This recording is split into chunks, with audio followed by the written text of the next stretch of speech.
Bonjour à tous, bienvenue sur Psychobrio, la chaîne où je parle des relations entre personnes au niveau psychologique. Avant de commencer, si vous ne l'avez pas déjà fait, n'oubliez pas d'appuyer sur le bouton d'abonnement ci-dessous. Aussi, n'oubliez pas de cliquer sur la cloche de notification. Cela vous informera à chaque fois que je télécharge une nouvelle vidéo. Ainsi, vous ne manquerez de rien. Dans cette vidéo, nous allons voir comment est-ce qu'on peut faire face à une personne qui est narcissique, toxique. Pour Pierre, vivre avec un narcissique, dans son cas, c'était son cousin qui partageait un appartement avec lui. Eh bien, vivre avec un narcissique, c'était quelque chose de très difficile. Donc, apprendre tout ce qu'il pouvait sur les traits narcissiques et comprendre les façons de gérer ces gens, c'est ça qui l'a aidé à se sentir mieux et à être en mesure de faire face aux tendances machiavéliques de son cousin. Cette série parle de ce qu'est le narcissisme, de ce que c'est que de vivre avec quelqu'un qui montre des comportements narcissiques fréquents, comment son comportement pourrait vous affecter et ce que vous pouvez faire pour prendre soin de votre bien-être émotionnel. D'abord, qu'est-ce qu'un narcissique? Un narcissique, c'est quelqu'un qui a une image exagérée de lui-même. Une personne avec cette inclination a souvent un intérêt tellement excessif pour sa propre image et son apparence que cette personne manque de considération et d'empathie pour les autres. Pensez à Gaston dans La Belle et la Bête. Le cousin de Pierre est un narcissique. Il est très égocentrique, au point où cela blesse les gens autour de lui, mais ça ne lui fait ni chaud ni froid. Pour Pierre, il est important de reconnaître les signes de ce mal. Cela lui permettra de créer un plan pour mieux affronter les problèmes auxquels il aura affaire. Le narcissique existe sur un spectre. Certaines personnes peuvent posséder des niveaux élevés de traits narcissiques ou adopter un comportement narcissique fréquemment. Dans d'autres cas, les gens peuvent avoir une condition connue sous le nom de trouble de la personnalité narcissique, ce qui peut présenter des comportements plus extrêmes. Voyons maintenant les signes que vous avez affaire à un narcissique. Naturellement, tout le monde se met en premier ou se concentre sur ses propres besoins dans une certaine mesure. Toutefois, les narcissiques s'engagent dans des comportements égocentriques beaucoup plus souvent et de manière blessante.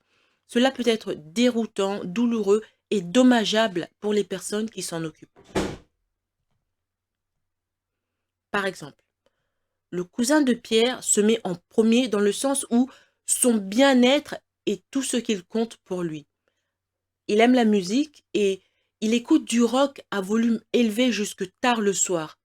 Il se soucie peu que Pierre a besoin d'une bonne nuit de repos car il doit aller travailler tôt le matin. Qu'est-ce que le trouble de la personnalité narcissique? Pour traiter avec un narcissique, la première étape consiste à reconnaître les signes. Quelques questions que vous pourriez vous poser. Donc, vous pouvez vous demander s'il manque d'empathie et aussi s'il a tendance à s'auto-glorifier. Voyons la première question. Est-ce que les narcissiques manquent d'empathie?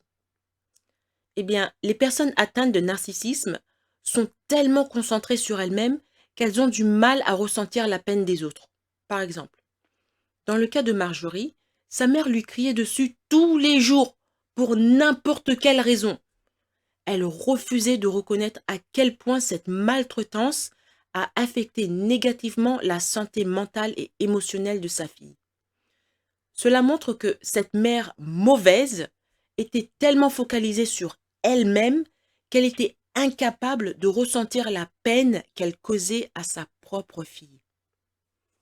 La deuxième question, c'était est-ce que les narcissiques ont tendance à s'autoglorifier?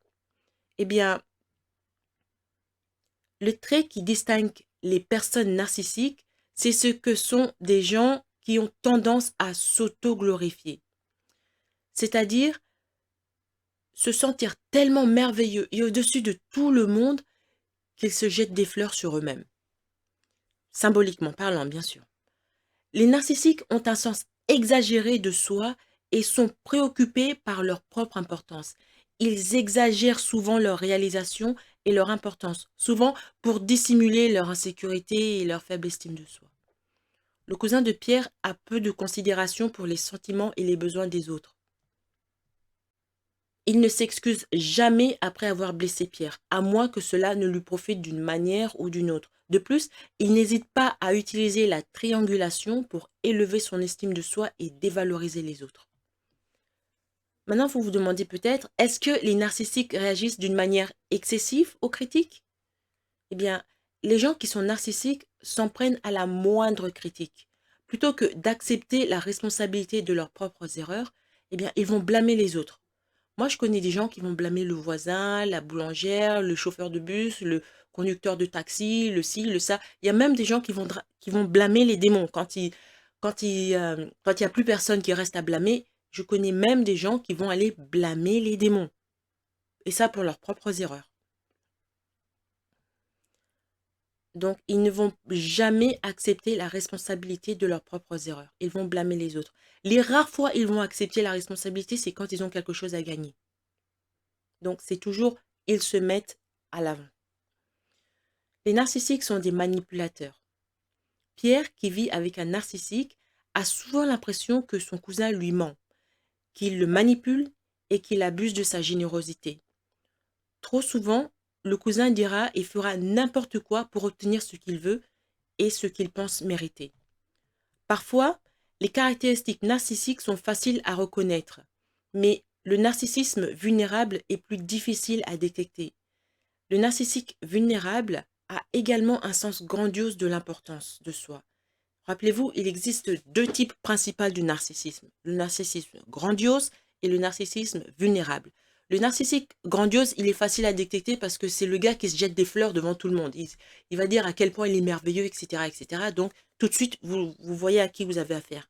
Mais le narcissique vulnérable, c'est quelqu'un qui cache ce côté. Il a toujours ce côté en lui, mais il le cache derrière euh, peut-être, je sais pas moi, le malheur, sa pauvreté, tous les malheurs qui lui arrivent, etc. Dans le cas de la mère de Marjorie, ça va être pauvre de moi, je suis une mère toute seule avec mon enfant, je vis dans la pauvreté, etc. C'est quelqu'un qui cherche la pitié en quelque sorte. Pour une ou mille raisons, c'est quelqu'un qui a des raisons de chercher de la pitié. Et pendant que vous êtes en train de ressentir de la pitié pour cette personne, vous ne savez pas que vous êtes manipulé parce que cette personne veut élever son ego et va se servir de vous comme un piédestal. Ça, c'est le narcissique vulnérable. Il est aussi dangereux, peut-être même plus dangereux que le narcissique grandiose. Parce que c'est quelqu'un qui va vous faire de mal. C'est la personne qui va vous mettre un couteau dans le dos. Vous ne savez pas. Vous vous approchez, vous lui donnez un câlin, une embrassade pour le soigner, pour le calmer. Et il vous met un couteau dans le dos. Alors que le narcissique grandiose, vous le voyez déjà avec le couteau qu'il est en train de jeter dans votre cœur. Donc, il le fait en face de vous, donc vous savez déjà à qui vous êtes à qui vous avez affaire. En gros, c'est ça. Donc, comme j'ai dit, le narcissique vulnérable a également un sens grandiose de lui-même. Il exploite les autres et manque d'empathie. Mais c'est quelqu'un qui, malgré son apparence, est très malin. Donc, il est beaucoup plus difficile à détecter. Pensez à l'histoire du pauvre petit garçon qui jette des pierres et cache ses mains. Voilà. Dans la deuxième partie de cette série, nous répondrons à la question: comment traiter avec un narcissique? Comment faire face à un narcissique? Merci d'avoir écouté cette vidéo. Avant de partir, n'oubliez pas de vous abonner et de partager cette vidéo en ligne. Il y a sûrement quelqu'un que vous connaissez qui a besoin d'en savoir plus sur ce qu'il en est réellement des narcissiques et des problèmes de santé mentale. Si vous aussi, vous voulez me demander de développer un sujet sur les relations psychologiques qui vous intéressent, vous pouvez me contacter par le moyen de mon compte Buy Me a Coffee. Le lien est en bas. Merci et à bientôt.